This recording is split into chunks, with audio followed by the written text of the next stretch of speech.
ओम नमः शिवाय।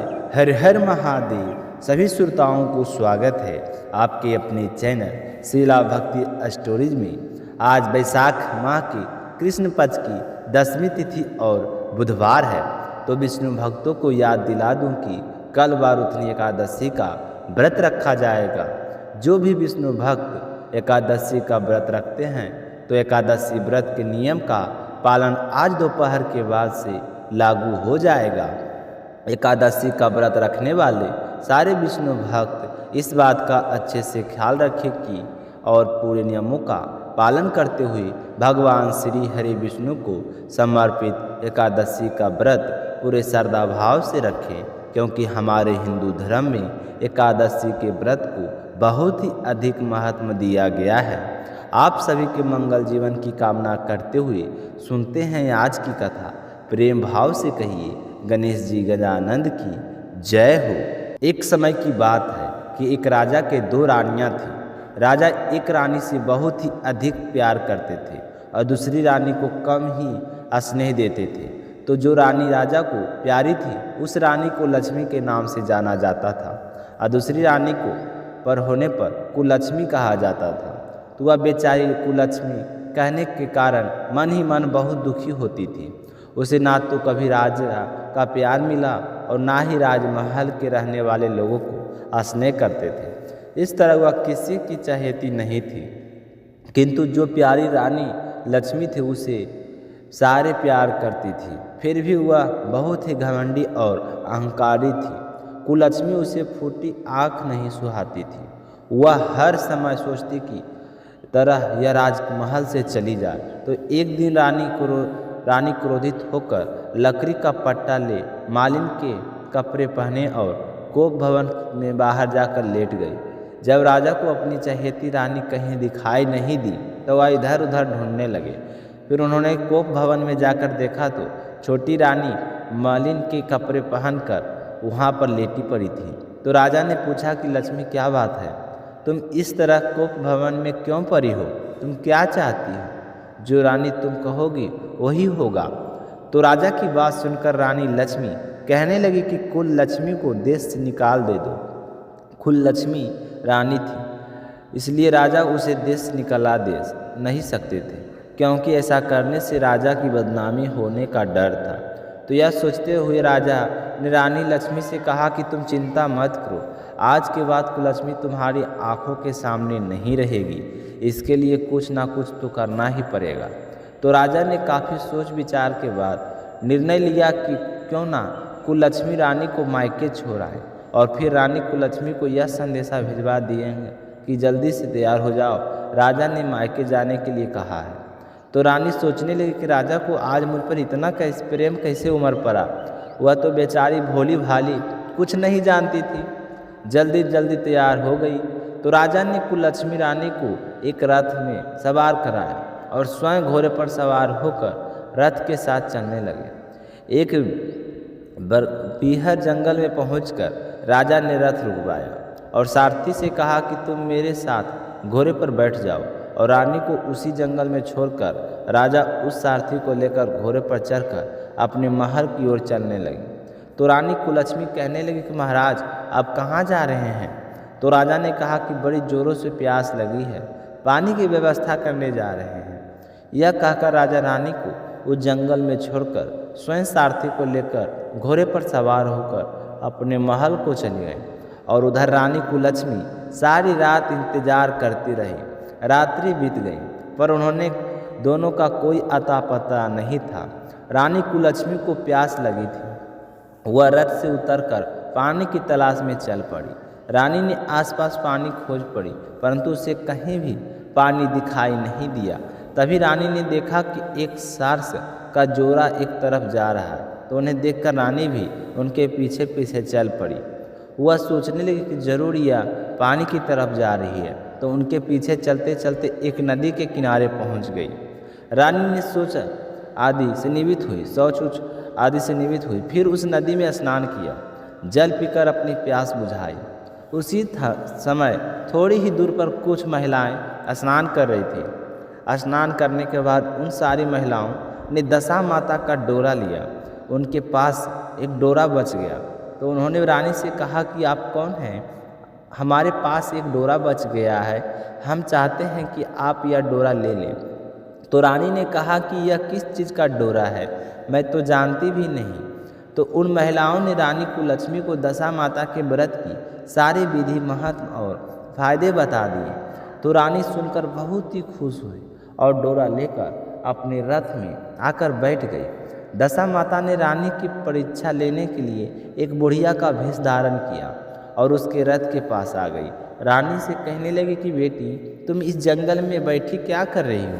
तो उस बुढ़िया की आवाज़ सुनकर रानी ने कहा कि पहले तुम बताओ, तुम कौन हो? तो बुढ़िया ने कहा कि मैं तो तुम्हारी मौसी हूँ। तब रानी उसके गले लग कर रोने लगी और फिर रोते हुए अपनी सारी विपदा का भरी कहानी उस बूढ़ी माई को सुना दी और फिर कहा कि मौसी, अब मेरा सहारा केवल तुम ही हो। तुम चाहो तो मेरी रक्षा कर सकती हो, अगर ना चाहो तो तुम भी मुझे इस जंगल में अकेला छोड़कर जा सकती हो। तो दशा माता की कृपा से वहाँ थोड़ी ही दूर पर माया का एक नगर बस गया।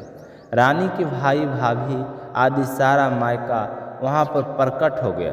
तो यह देखकर रानी बहुत ही खुश हुई और अपनी भाभियों के साथ 9 दिन तक दशा माता की कथा कहानी सुनी और बड़े ही श्रद्धा भाव से पूजा पाठ की। तब 10वें दिन डोरे की पूजा होनी थी। उस दिन सवेरे उठकर दशा माता ने रानी से कहा कि बेटा, नदी में स्नान कराओ, वहाँ पर तुम्हें सोने का कलश मिलेगा, तुम उस कलश को उठा लेना और फिर वह पर एक डोली लेने तुम्हें आएंगे। पर भूलकर भी मत पूछना कि यह डोली किसकी है, कहाँ से आई है और कहाँ जा रही है। तो रानी ने कहा, ठीक है मौसी, तुम जैसा तुम कहोगी मैं वैसा ही करूँगी। और फिर रानी ने जैसे बुढ़िया माई ने कहा था नदी में जाकर स्नान किया। जैसे ही स्नान करके बाहर निकली तो उसे 2 सोने का कलश नदी के किनारे दिखाई दी और उनके पास रेशमी वस्त्र रखे थे। उन वस्त्रों को रानी ने पहन लिया। जैसे वहाँ से चलने लगी तो उसे डोली आती हुई दिखाई दी और डोली वाले का हार उसके पास आकर रुक गई। तो रानी कुललक्ष्मी तो उस डोरे में बैठ गई और अपने घर पहुँच गई। घर पहुंचकर उसने माया के परिवार की सब महिलाओं सहित दशा माता के डोरे की पूजा की, सुहागनों को भोजन करवाया। इसके बाद उसने अपने व्रत का पालन किया। अब रानी कुललक्ष्मी तो अपने पीहर में आनंद पूर्वक सबके साथ मिलकर रहने लगी। इधर कुछ समय बाद राजा को दशा माता की कृपा से रानी को लक्ष्मी का ध्यान आया। तो राजा विचार करने लगे कि जिस दिन मैं रानी कुललक्ष्मी को जंगल में छोड़कर आया था उसका कोई समाचार नहीं मुझे मिला। मुझे चलकर देखना चाहिए कि रानी कुललक्ष्मी के क्या हाल है। तो मंत्रियों ने राजा को समझाया कि राजन, अब रानी से मिलना आपके लिए ठीक नहीं होगा। आप उनसे क्या कहेंगे कि पानी लाने का बहाना बनाकर तुम झूठ बोलकर रानी को अकेले जंगल में छोड़कर आए थे। अब यह भी पता है कि रानी कुललक्ष्मी वो जंगल में है या नहीं, उसके साथ क्या होगा। तो मंत्रियों के मुंह से यह सुनकर राजा तो बेचैन हो उठे और रानी को लक्ष्मी को पता लगाने के लिए चल पड़े। घोड़े पर सवार होकर उसी जंगल में पहुंच गए जहां रानी को छोड़कर आए थे। तो राजा को यह देखकर बड़ा ही आश्चर्य हुआ। उस समय वहाँ पर सगमन बंद था, परंतु अब तो वहाँ पर रमणीक बस्ती बसी हुई थी। तो राजा ने वहाँ कुछ लोगों से पूछा कि भाई, यह नगरी कौन सी है? तो लोगों ने बताया कि कुललक्ष्मी का नगर है। तो सुनकर राजा के आश्चर्य का ठिकाना नहीं रहा। वह बार बार सोच रहे थे कि यह क्या है, नगरी मेरी पटरानी कुललक्ष्मी द्वारा बसाई गई है। इस तरह सोचते हुए राजा ने कुललक्ष्मी के महल के पास जाकर सूचना दी कि अमुक देश के राजा आए हैं और वह रानी से मिलना चाहते हैं। तो रानी ने राजा को पहचान कर मिलने से मना कर दिया, परंतु उनकी मौसी ने उसे समझाया कि नहीं बेटा, ऐसा नहीं करते। हमारे हिंदू धर्म में तो पति को परमेश्वर माना जाता है। तुम्हारे लिए यही उचित है कि तुम यथाशक्ति उनका आदर सत्कार करो। तो मौसी के समझाने पर रानी कुललक्ष्मी मान गई और राजा को महल में बुलाया। दोपहर को राजा को भोजन पर बुलाया गया। राजा के साथ एक नाई भी आया था। रानी राजा और नाई को भोजन कराने लगी। पहली बार रानी ने नाई की पत्तल पर भोजन परोसा तो नाई ने रानी के पैर पर एक दही का छींटा लगा दिया, जिसका रानी को पता नहीं चला। रानी दूसरी बार पोशाक बदल कर आई। राजा मन सोचने लगे कि यहाँ पर तो बहुत सारी रानियाँ हैं, सबकी शक्ल एक जैसी है, मैं अपनी रानी को कैसे पहचानूंगा। फिर राजा और नाई एक सोने की व्यवस्था की। वहाँ आकर राजा ने नाई से कहा कि यहाँ पर तो कई रानियाँ हैं, मैं अपनी रानी को कैसे पहचानूं। तो नाई तो बड़ा चतुर था, वह कहने लगा कि रानी तो एक ही है, पर जितनी बार हमसे सामने आई है पोशाक बदल कर आ रही थी। तो राजा ने नाई से कहा कि तुम कैसे पता चला कि रानी एक है। तो नाई कहने लगा कि मैंने उनके पैर पर रायते का छींटा मारा था, वह 3 बार कपड़े बदल कर हमारे सामने आए, तो रानी के 3 बार पैर पर दही का छींटा लगा था। तो नाई की चतुराई पर राजा बहुत ही प्रसन्न हुए और फिर दूसरे दिन मौसी के समझाने पर रानी कुलच्छमी ने राजा को अपने महल में बुलाया और मेज पर बैठाकर खाने के लिए पान का बीरा दिया। पान खाकर राजा पलंग पर लेट गए। रानी उनके पैर दबाने लगे, तो यह देखकर राजा को मन ही मन बहुत ही पश्चाताप हुआ और रानी से अपने किए के लिए क्षमा मांगी और कहने लगे कि रानी, मैं चाहता हूँ कि तुम मेरे साथ राजधानी चलो। तो रानी कहने लगी कि आप मुझे किस मुँह से चलने को कह रहे हैं? आप तो मुझे जंगल में अकेला छोड़कर चले गए थे। आप तो दूसरी रानी के कहने पर मेरा प्रतिज्ञा कर चुके थे। यह तो मेरे पास मौसी का दिया हुआ सब कुछ है। अगर मौसी मुझे नहीं मिलती तो ना जाने मेरा क्या हाल होता। मौसी ने ही मुझे यह सब धन वैभव दिया है, वरना आप तो मेरा सर्वनाश कर चुके थे। तो राजा मन ही मन सोच रहे थे कि मैंने रानी के साथ कितना बुरा किया। फिर भी वह माफ़ी मांगते हुए रानी को समझाने लगे कि जो हुआ सो हुआ, अब तुम मेरे साथ चलो, अब तुम मेरी चहेती रानी बनकर रहोगी। तो रानी कहने लगी कि मैं केवल एक ही शर्त पर तुम्हारे साथ चल सकती हूँ। आप मेरी मौसी से वरदान मांगे कि यह नगरी आपकी राजधानी के पास पहुँचा दे, जिससे जब मेरा मन चाहे मैं आपके पास रहूं और जब आपका जी चाहे मुझे निकाल दे। तो मौसी के दिए हुए महल में चली जाओ, क्योंकि मेरी मौसी बड़ी दयालु हैं। मुझे विश्वास है कि वह हमारी बात जरूर मान जाएगी। तो राजा ने कहा कि मुझे और शर्मिंदा मत करो, अब ऐसा समय कभी नहीं आएगा जब मैं तुम्हें महल से निकलवा दूं। तो यह सुनकर रानी कुलच्छमी बहुत ही प्रसन्न हुई और मन ही मन दशा माता का धन्यवाद करने लगी और फिर मौसी के जाकर कहा कि मौसी, मैं राजा के साथ जाना चाहती हूँ। तो यह सुनकर मौसी अपने असली स्वरूप में आ गई और कहने लगी कि बेटी, मैं दशा माता हूँ और मेरे पूजा पाठ और व्रत के कारण ही तुम्हारा खोया हुआ मान सम्मान आज तुम्हें वापस मिल गया। तो मौसी की सच्चाई जानकर रानी कुलच्छमी उनके चरणों में गिर गई और कहने लगी कि माँ, आप इतने दिनों तक मेरे साथ रही और मैंने आपको पहचाना भी नहीं, अब आप ही मेरे साथ राजमहल में चलो। तो दशा माता कहने लगी कि नहीं बेटा, मैं कहीं के यहाँ नहीं रुकती। तुम हर साल मेरा व्रत और पूजा करना, जिससे तुम्हारी बुरी दशा हमेशा के लिए दूर हो जाएगी। अब तुम खुशी से राजा के साथ जाओ और अपने सुखों को भोग करो। फिर राजा रानी कुलच्छमी को लेकर अपने महल लौट आए। वहाँ आकर लक्ष्मी को देश निकाला दे दिया। तब रानी कुलच्छमी से दशा माता के व्रत का फल जाना तो पूरे शहर में ढिंढोरा पिटवाया कि सारी प्रजा दशा माता की पूजा करे और व्रत करे। अब रानी कुलच्छमी दशा माता व्रत और पूजा पाठ करने लगी। हे दशा माता, स्वरूप भगवती माता, जिस प्रकार आपने कुलच्छमी को दया की, वैसी दया सब पर करना। जो भी आपका व्रत रखे, पूजा करे और इस कहानी को सुने, उसकी सारी मनोकामनाएं पूर्ण करना, बुरी दशा को दूर करना, अच्छी दशा को प्रवेश करना। बोलिए दशा माता की जय हो। अब अपने सुनेंगे गणेश गजानंद की कहानी। बोलिए गणेश गजानंद की जय हो। एक समय की बात है, एक गांव में एक भाई बहन रहा करते थे। बहन का नियम था कि वह रोजाना अपने भाई के दर्शन करके उसी के बाद भोजन करती थी। तो इसी तरह दोनों भाई बहन बड़े हो गए और उनकी शादी कर दी गई। बहन अपने ससुराल चली गई।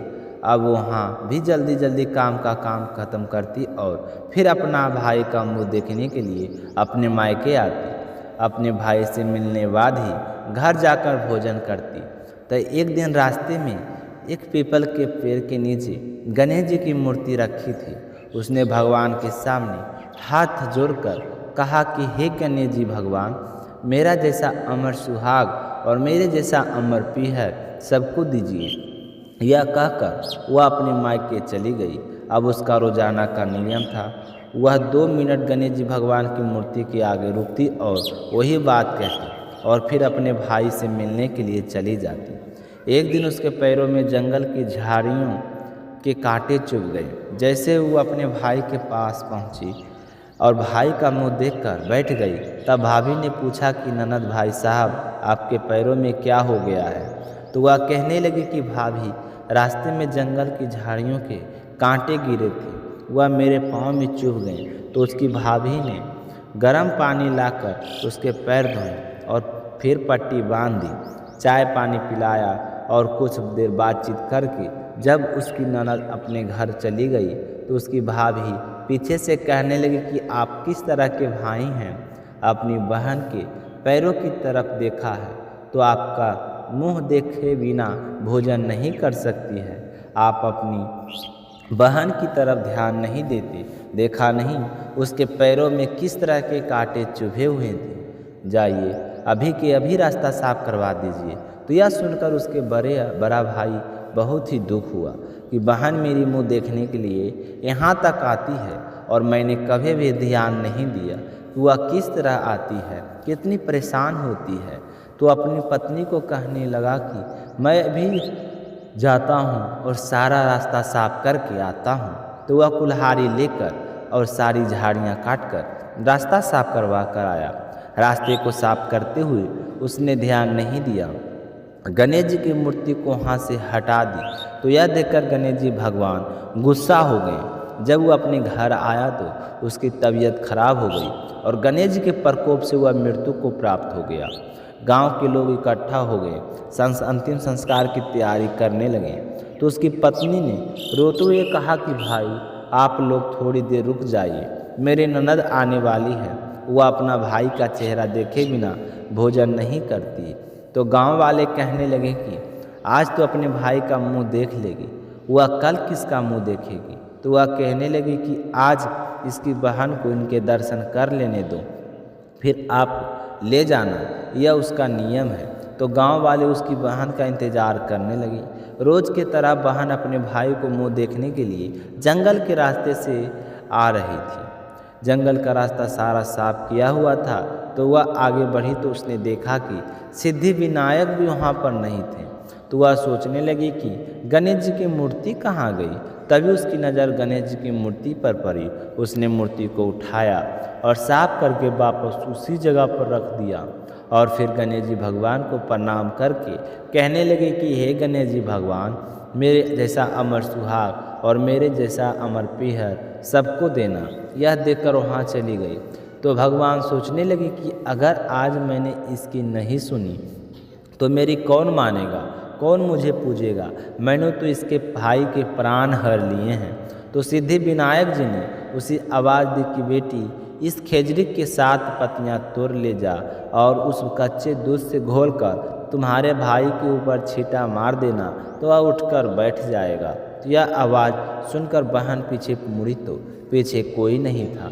तो वह सोचने लगी कौन था, कौन मुझे आवाज़ दे रहा था? कोई बात नहीं, जैसा सुना वैसा कर लेती हूँ। तो उसने 7 खेजड़ी की पत्तियाँ तोड़ी और अपनी चुनरी के पल्ले बांध ली और अपने भाई के घर पहुँच गई। वहाँ जाकर देखा तो खूब सारे लोग इकट्ठा होकर बैठे थे। भाभी रो रही थी और भाई की लाश रखी हुई थी। तो यह देखकर उसे बहुत ही दुख हुआ। फिर उसे पत्नियों वाली बात याद आई।